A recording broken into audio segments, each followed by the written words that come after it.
Now let's face it, you know, all of us out here, no matter what's going on in the world, we're out here, and it's beautiful out here. So in some ways, it really is wonderful, I think.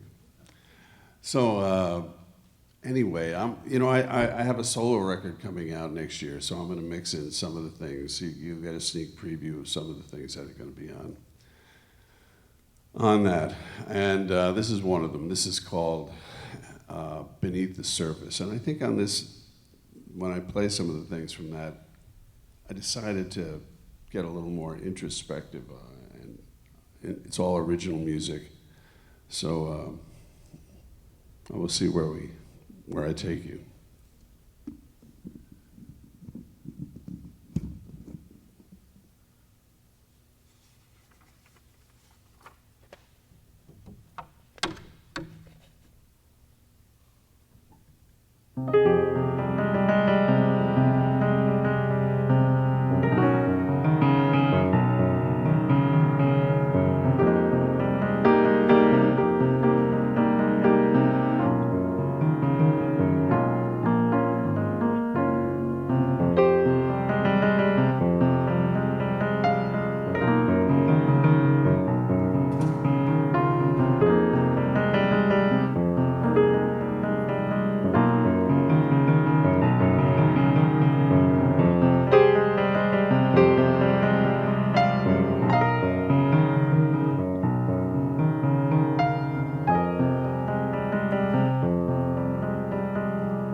All right.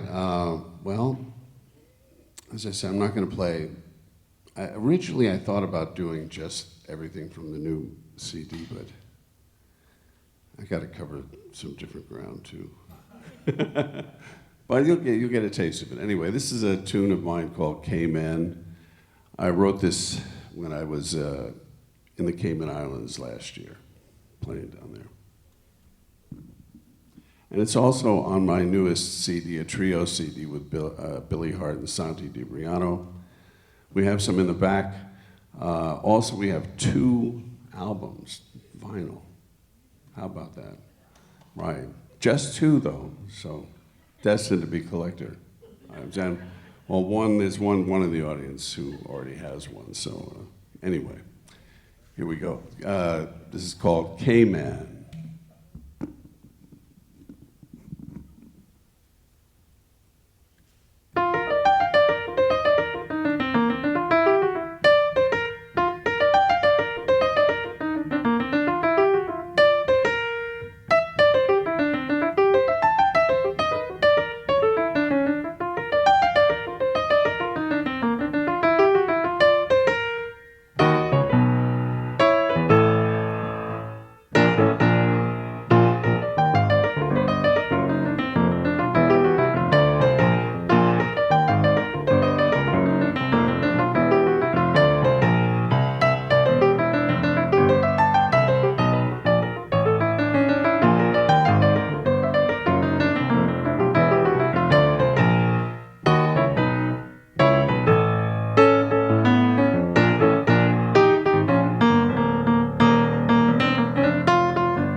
Well, you know, I have this Latin jazz side of me. I am an O'Connell in by name, but I think I was born in Cuba in my last life, even though that's from the islands. Anyway, the format for this thing is for us to get to know each other a little bit. So, does anyone have any questions about anything that's going on through my mind while I'm doing this stuff? And if not, I'll keep playing. I've got enough music to keep it going. Don't, Lou. Come on, man. Go ahead. What you got? Well, I appreciate that, Lou. Thank you. Right, that's right. See, it's always good to have a few ringers in the audience, you know. Yeah, sure. That's a good question. You know, where does it? Well, as a pianist, it can come from inspiration. Can come from a number of places. It can come from humming a tune as you're walking down the street, which happens sort of in your subconscious. You don't know before you know it, you're doing that. It's great when it comes about naturally, just like that. I could also be just improvising at the piano and doing something, or something in life can affect me so much that I have to go to the piano and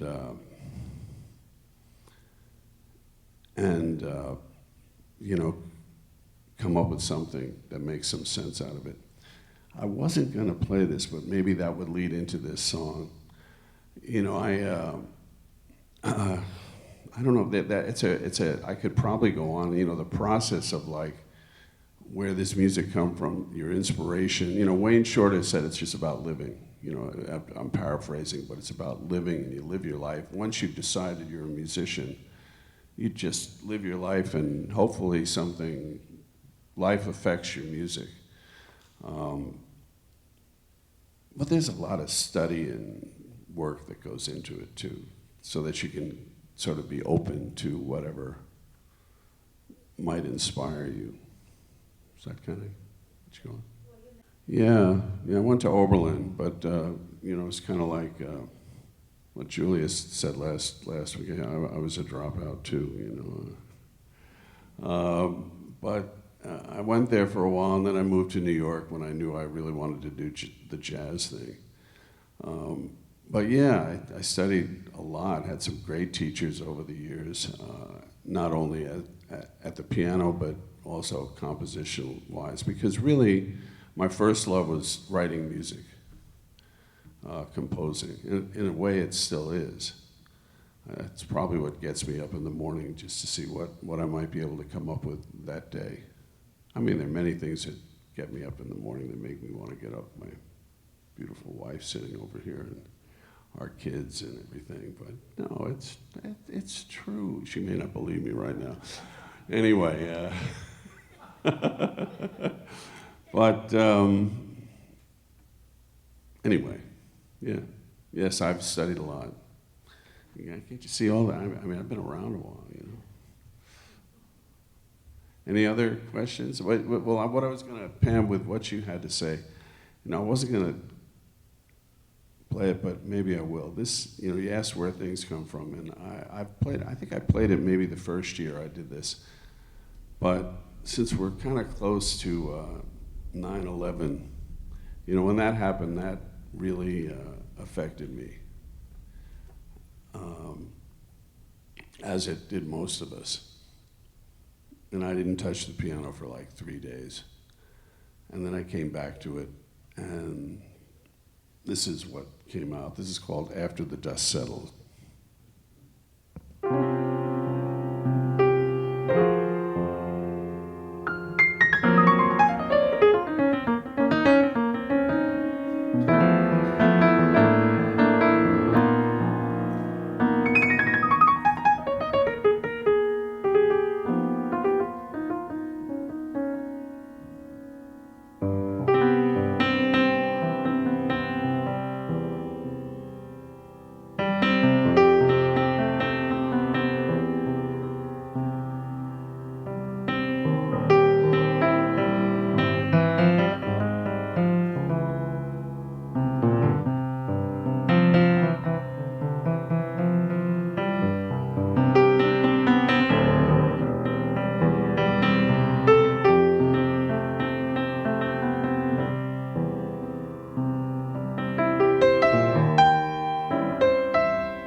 So anyway, I knew where that one came from.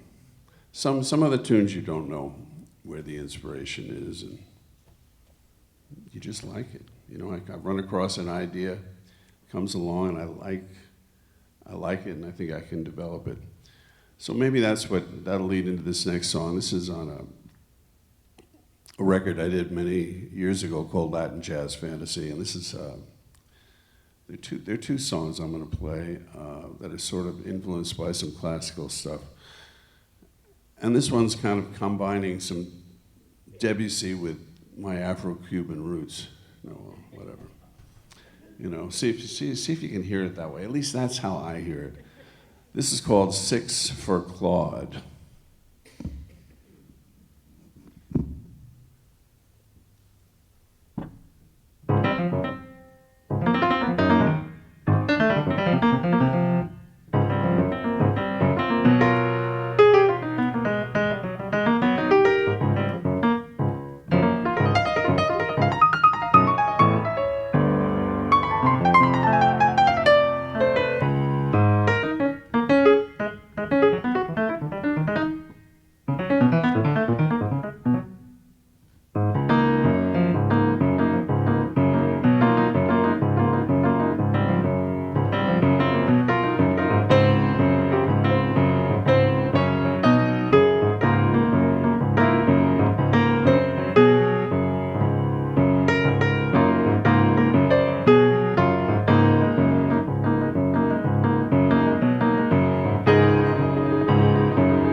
So did you hear the Afro-Cuban thing in there?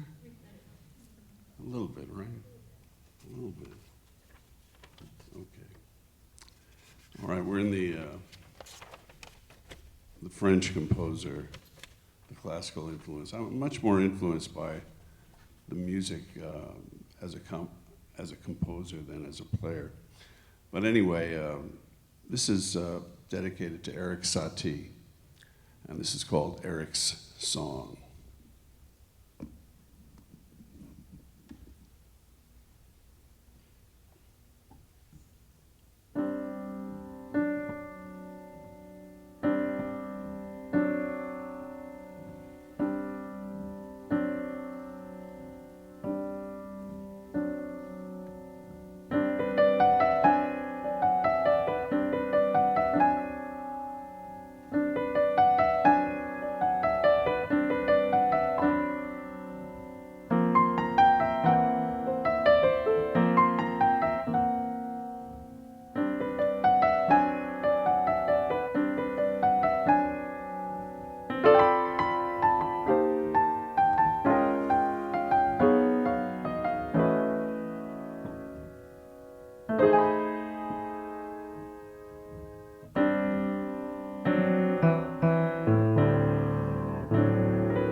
getting too out there for everybody? Well, you know, Downbeat once wrote an article about me, once. And they called me a hybridizer. You know, I didn't quite know how to take that, but I think it was a good thing in that, you know, I like to bring a lot of influences in to music where you might not think they belong. You know, and I think that makes the music richer when you pull it all together. You know, so anyway, any other questions? Sure. The answer is yes. Yeah, I kind of hear it in my head, but there's, you know, it's like, you know, usually things start with a germ, a little idea. That, I mean, that might have started, that tune just was like, and believe it or not, that came from my Afro-Cuban roots, you know.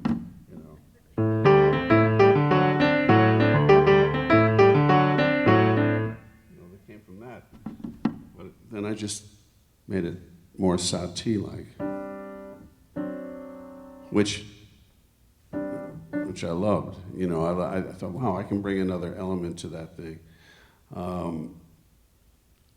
So, you know, you get a little idea and then you develop it. Developing it is a big part of it, you know, and I've often said figuring out what you like in music is such a big deal as a composer, as an artist, because once you figure out what you like, then at least you've got something to go for. You know, if you don't know what you like, then you're sort of swimming out there. But it's great when I'm inspired by something that, you know, something hits me out of the blue and I'm like, wow, this is great. That's a wonderful day.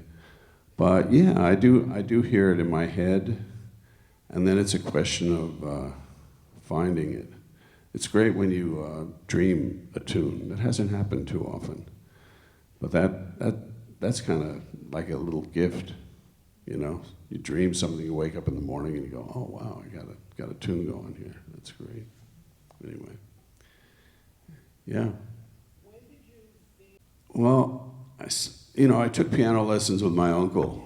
He had his master's from the Manhattan School of Music, so I did some classical stuff, and also he was also into pop and jazz and everything. So he was very wide. It was great. He let me go wherever I wanted to. And I got into composing probably when I was around 10. And that intrigued me the most. You know, I was listening to, I mean, we're going back a ways. I was listening to Frank Zappa and, you know, stuff like that. And he was like a bridge to a lot of music for me.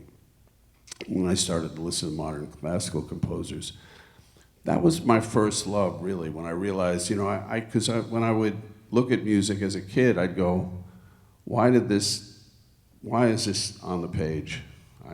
I questioned, why didn't this person write this instead, or do this, you know?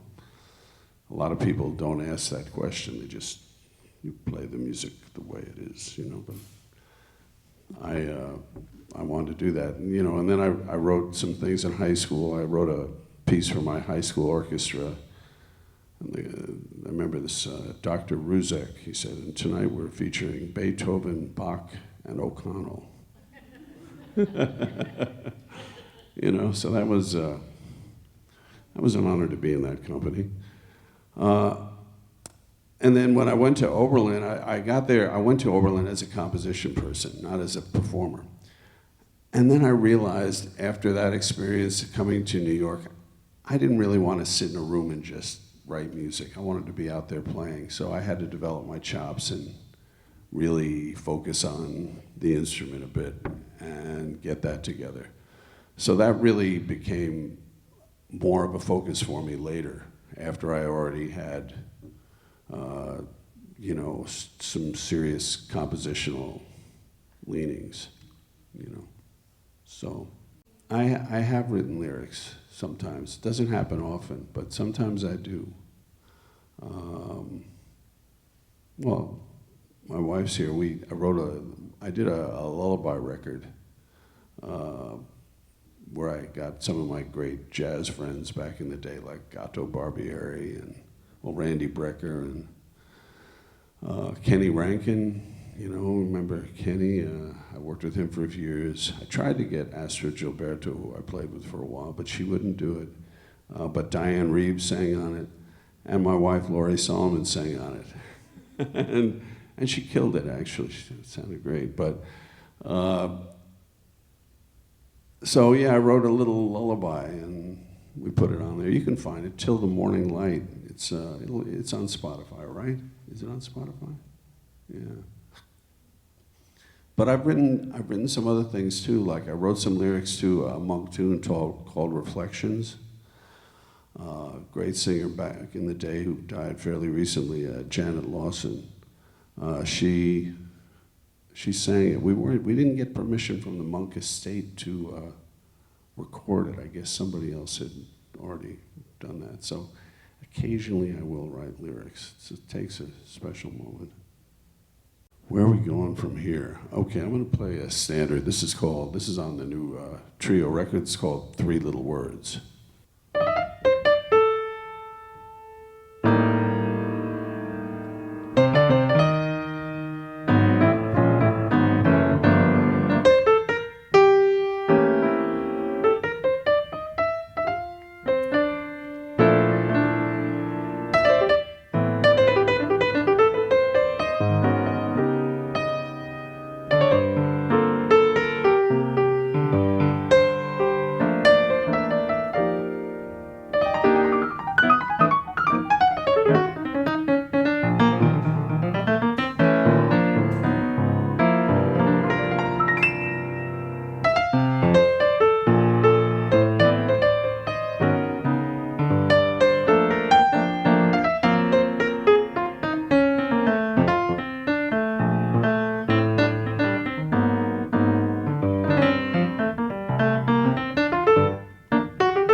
Okay, I'm going to take you somewhere else, hopefully, again.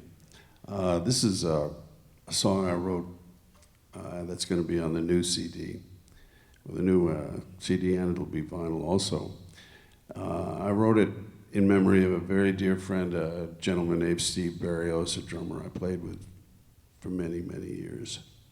And it's really just a song about missing somebody you love. That's really what it's about.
Okay, I'm going to go back to my Latin roots now. Recently a great pianist, Eddie Palmieri, passed away. So I'm going to dedicate this to Eddie, who is a friend as well. And a great flute player, Mr. Dave Valentine, who I worked with for 30, 40 years. And this is a tune we used to play. This is called Obsession, written by Pedro Flores.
Go ahead, Brian. What do you got?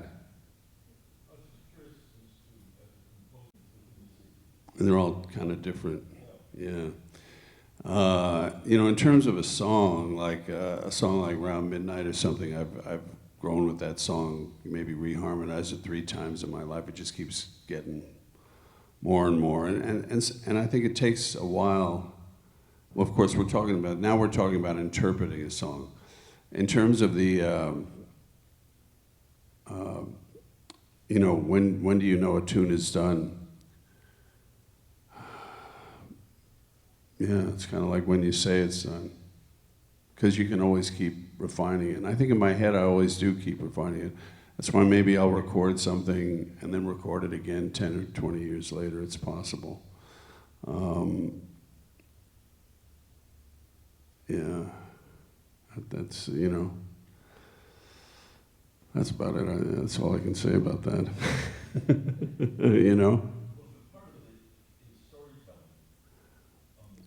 Well, it's a different story each time. Yeah. Well, what I was going to say too is, I write a lot of tunes. Every tune I write doesn't make the cut. Doesn't make it to a record or a recording. I've been lucky. I've had maybe 200 things recorded in my life, it's a lot of tunes. But I've written probably over 1,000, and some of them just don't, for whatever reason, they slide into the background. But I know a song, when it sticks with me over the years, then I know I've written a good one, when I remember it and I keep playing it over and over again. I don't know if I have something. I don't want to end on this one. I'll play a quick version of this. This is a song I wrote like 30, oh God. The numbers are daunting. Might be 45 years ago, I don't know. But I wrote it a long time ago. It's going to be on the new solo record next year. But it stuck with me. So I'm finally going to let it see the light of day. And I remember when I wrote it, I was just looking out the window and I saw the clouds going by. And I lived in Manhattan. And this is called City Clouds.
Yeah, written a long time ago.